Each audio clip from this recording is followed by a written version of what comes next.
할렐루야. 내일이 무슨 날이죠? 네, 크리스마스 성탄절입니다.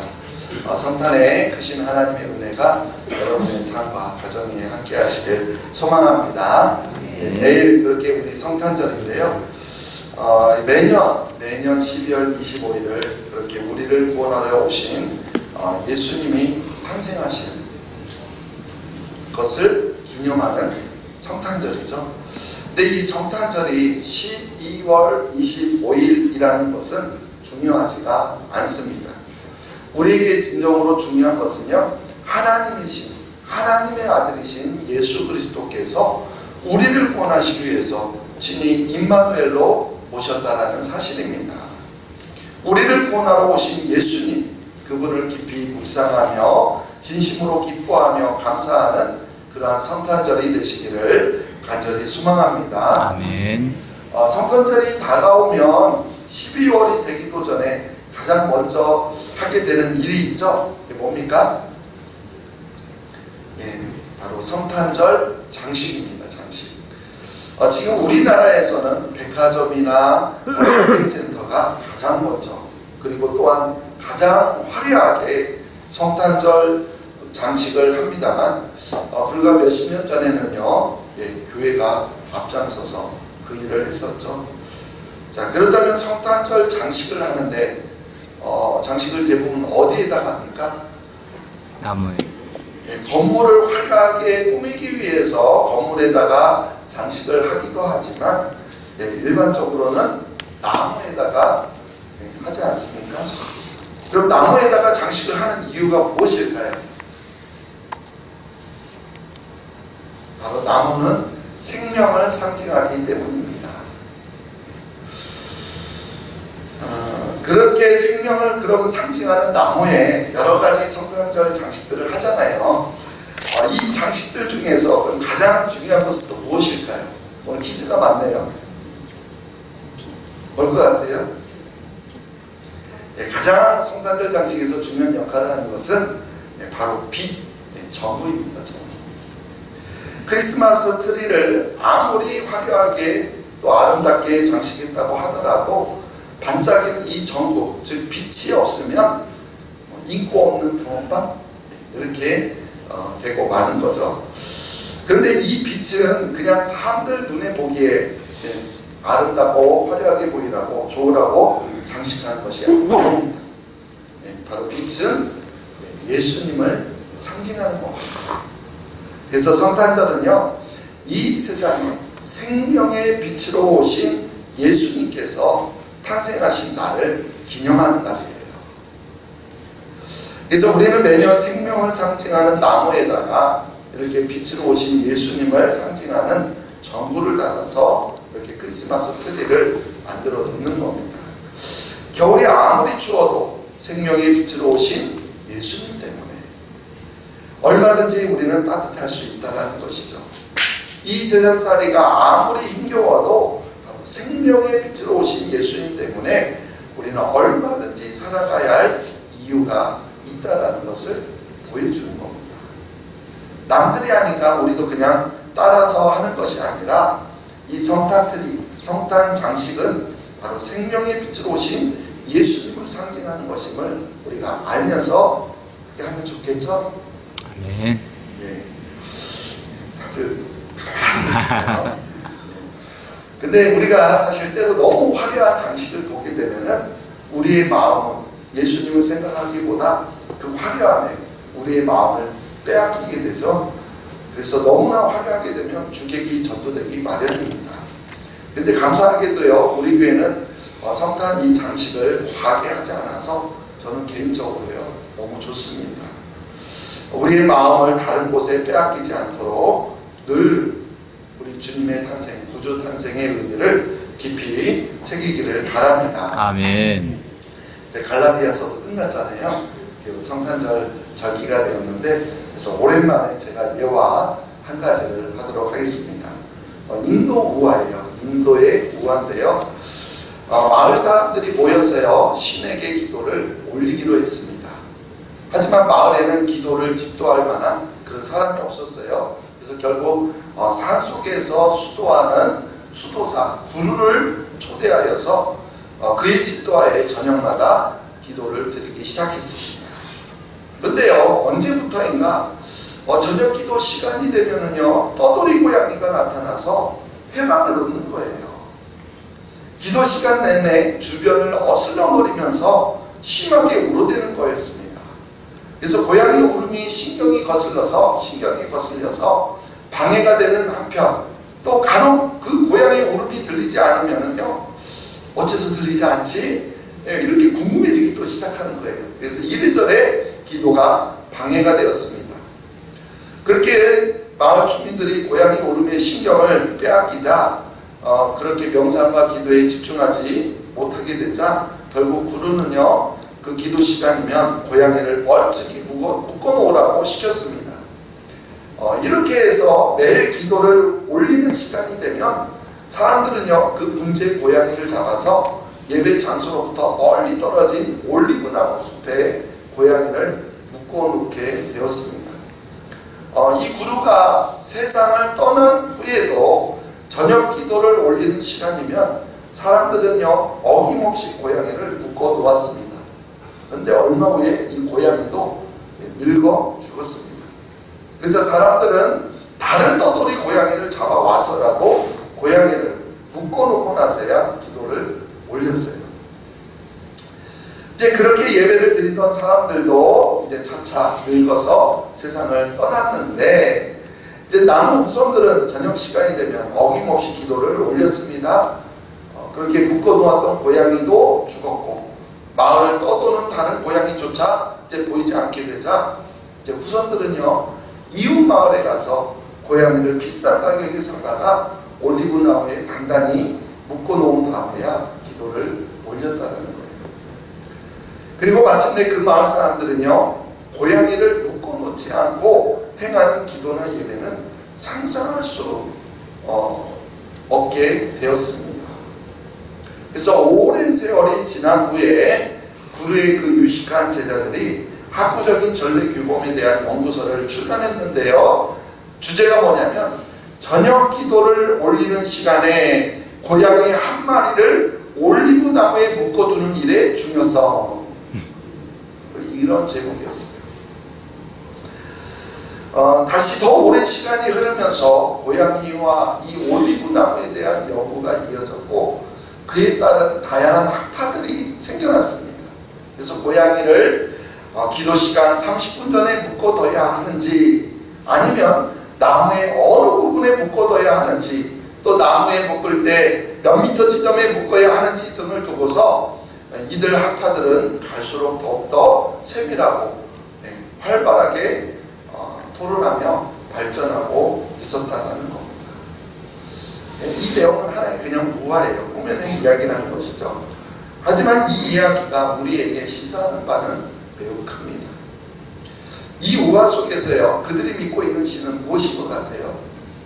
고양이. 그들은 고양이가 아니라고 하지만 이미 그들에게는 고양이가 신이 되고 말았습니다. 본일에서 벗어나도 너무나도 벗어나버린 것이죠. 자, 그렇다면 우리가 믿는 하나님은요, 어떤 하나님입니까? 성경을 통해서 우리에게 알려주신 하나님, 하나님께서 자기 자신을 계시하신 그 하나님이십니까? 아니면 역사와 교회 전도를 통해서 그냥 자연스럽게 알려진 그 하나님이십니까? 아니면 우리의 유익을 위해서, 나의 유익을 위해서 우리가 만들어낸, 내가 만드신 그런 하나님이십니까? 이 우화처럼 우리가 믿는 하나님도 우리의 생각과 우리의 방법에 의해, 또한 우리의 전통으로 만든 그런 하나님은 아닌지 우리가 한번 생각해 보았으면 좋겠습니다. 성탄절은요, 이 성탄절은 분명 예수님이 세상의 빛으로 오심을 기억하며 함께 즐거워하며 감사함으로 하나님께 예배하는 날입니다.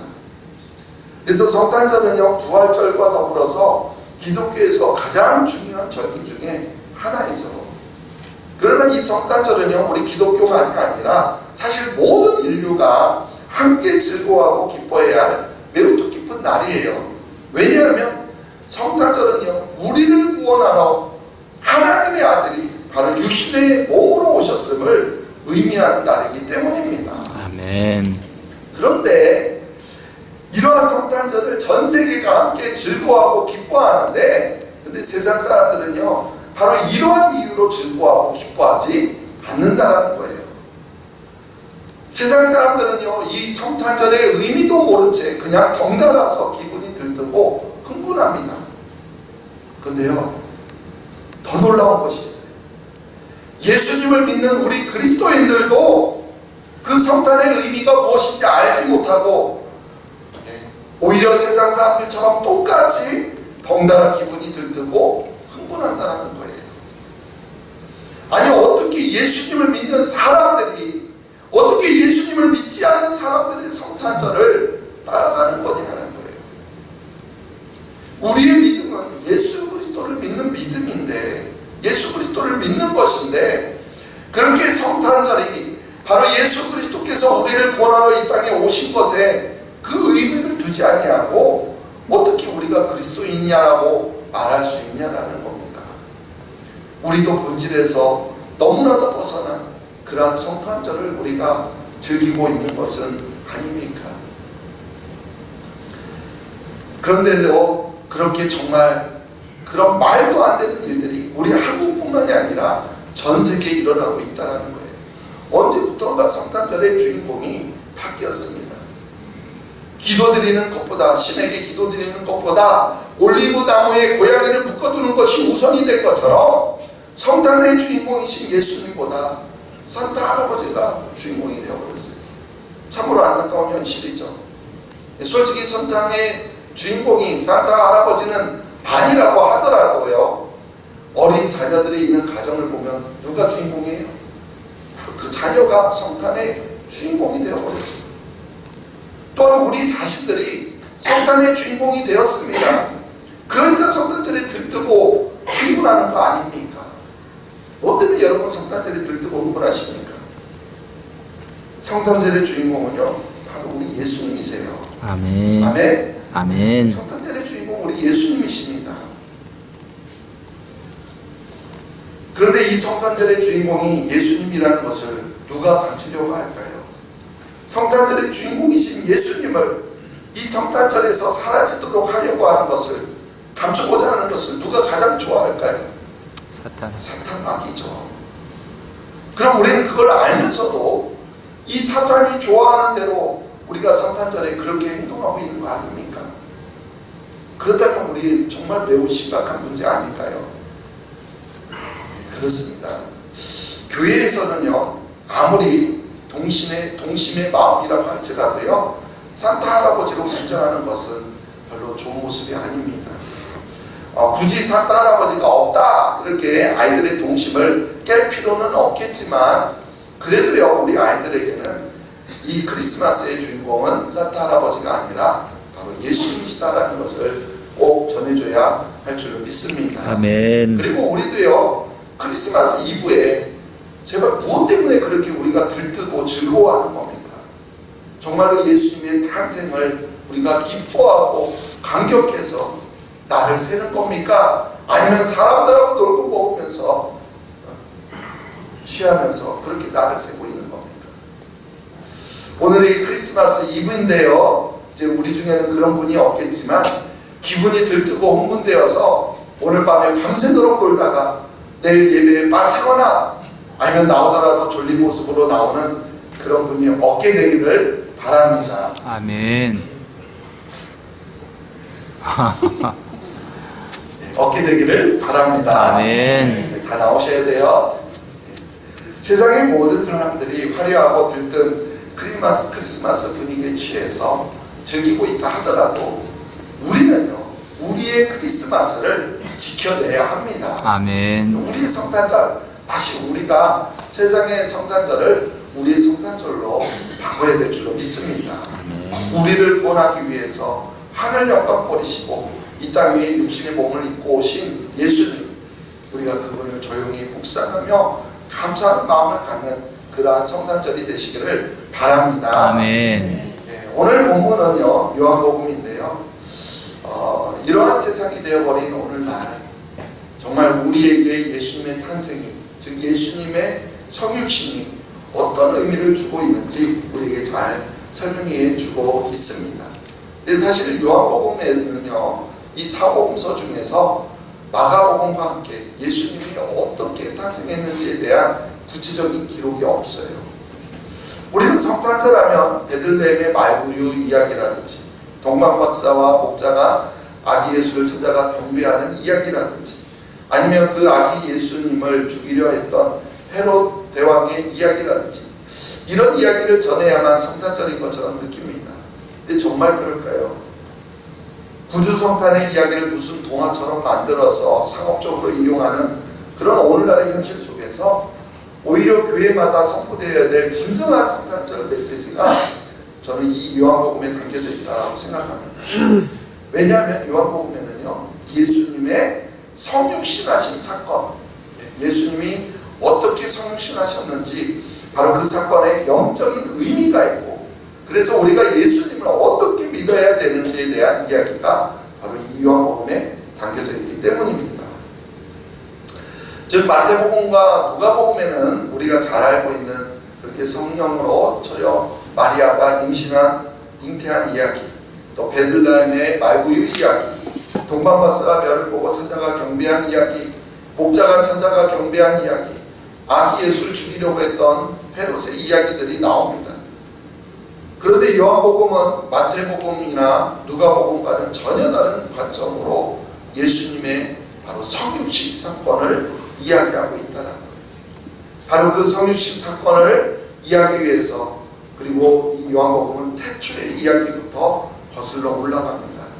먼저 요한복음 1장 1절로 3절을 보면 태초에 말씀이 계셨고, 그리고 그 말씀이 곧 하나님이시다라는 것, 그리고 그 말씀에 의해서, 즉 그분에 의해서 천지의 모든 것이 창조되었다는 것을 이야기합니다. 한번 우리 요한복음 1장 1절로 3절 말씀 읽어볼게요. 태초에 말씀이 계시니라. 이 말씀이 하나님과 함께 계셨으니 이 말씀은 곧 하나님이시니라.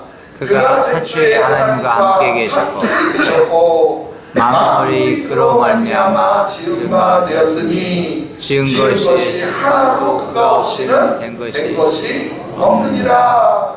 아멘. 그리고 나서 4절에서 이렇게 말합니다. 같이 읽어볼게요. 그 안에 생명이 있었으니 이 생명은 사람들의 빛이라. 아멘. 그 안에 생명이 있었다라고 말합니다. 그럼 여기서 그는 누구예요? 태초에 계시던 말씀입니다. 그러니까 그 말씀 안에 생명이 있었다라는 거예요. 그리고 이 말씀이요, 바로 육신이 되어 오신 예수님을 가리킵니다. 그것이 이제 오늘 본문 말씀인데요. 우리 14절 말씀 읽어볼게요. 말씀이 육신이 되어 우리 가운데 거하심에 우리가 그의 영광을 보니 아버지의 독생자의 영광이요 은혜와 진리가 충만하더라. 아멘. 육신이 되어 우리 가운데 거하신 분, 아버지의 독생자, 바로 예수 그리스도이십니다. 아멘. 그렇다면 태초에 말씀으로 계셨던 바로 그 예수 그리스도 안에 뭐가 있었다고요? 생명이 있었다고요. 그 안에 생명이 있었으니 생명이 있었다고요. 그러니까 하나님께서 태초에 천지를 창조하실 때 예수님이 그 천지 창조 사역에 동참하셨고, 그래서 이 세상에 만들어진 모든 것들은, 모든 만물들은 말씀이신 예수님을 통하여 생명을 얻어 존재하게 되었다는 거예요. 아멘. 아멘. 예수님으로부터 생명을 얻어서 이 세상의 만물이 창조되었다는 거예요. 다시 말씀드려서 모든 만물을 존재할 수 있도록 한 그 생명은 바로 태초에 계셨던, 말씀으로 계셨던 예수님 안에 있었던 거예요.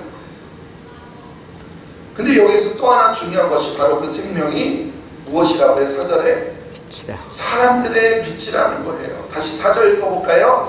그 안에 생명이 있었으니 이 생명은 사람들의 빛이라. 즉 예수님 안에 있었던 생명이 곧 사람들의 빛이라는 겁니다. 그러니까 예수님의 성육신 사건은요, 예수님 안에 있는 생명으로 곧 사람들의 빛으로 오셨던 것을 이야기하는 거예요. 결국 우리는 무엇으로 살아가는 겁니까? 생명을. 생명의 빛으로 살아야 하는 거예요. 아멘. 자, 근데 천지창조로 돌아갔잖아요. 하나님께서 천지를 창조하실 때 유일하게 하나님께서 우리 인간에게 무엇을 불어넣으셨어요? 생기를. 하나님의 생기를 불어넣으셨어요. 이 생기는 다른 말로 호흡, 숨입니다. 하나님의 호흡을 우리에게 불어넣으신 거예요. 사람에게만. 그래서 뭐가 되었다? 생명이 되는. 생명이 되게 하시다. 즉 하나님의 생명이 되게 하셨는데 우리 인간만요. 그런데 우리 인간이 죄를 지어서 사망이 들어와서 그 하나님의 생명이 끊어졌던 거예요. 그런데 창조하실 때 사람에게 불어넣으셨던 생기, 그 생명을 지니신 예수님께서 이 땅에 오셔서 우리로 하여금 다시 생명으로 살게 하신 거예요. 네. 바로 그 생명의 빛으로 예수님께서 이 땅에 오신 사건이 바로 성육신 사건입니다. 하나님이 천지를 창조하실 때 사람에게 뭐를 주셨다고요? 생기를. 생기를 주셨어요. 이게 하나님의 생명이에요. 근데 인간이 죄를 지어서 그 생명을 잃어버렸어요. 그래서 생명이신, 생명의 빛이신 예수님이 다시 우리에게 그 생명을 주시기 위해서 이 땅에 오신 사건이 무슨 사건이라고요? 성탄절. 성신 사건이에요. 구주 탄생의 사건. 예. 그러니까 우리는요 그냥 사는 것이 아니에요. 하나님의 생명으로 사는 겁니다. 아멘. 우리가 얼마나 놀라운 복입니까? 그리고 그 복을 다시 한번 생각하며 우리가 하나님께 감사함으로 예배하며 나가는 날이, 그날이 무슨 날이에요? 성탄절. 그날이 성탄절이에요. 아멘. 그래서 이번 성탄절에는 빛으로 오셔서 우리에게 생명을 주신 예수님에 대해서 더욱 깊이 묵상할 수 있게 되기를 소망합니다. 아멘. 내일 2탄이 있습니다. 그래서 우리에게 생명을 주시고자 생명의 빛으로 오신 예수, 그리고 그 예수님의 성육신 사건을 기념하는 성탄절, 정말 그래서 그 어느 때보다도 더욱 하나님께 감사하는 그러한 성탄절이 되시기를 소망합니다. 아멘. 아멘. 하나님 아버지 감사합니다.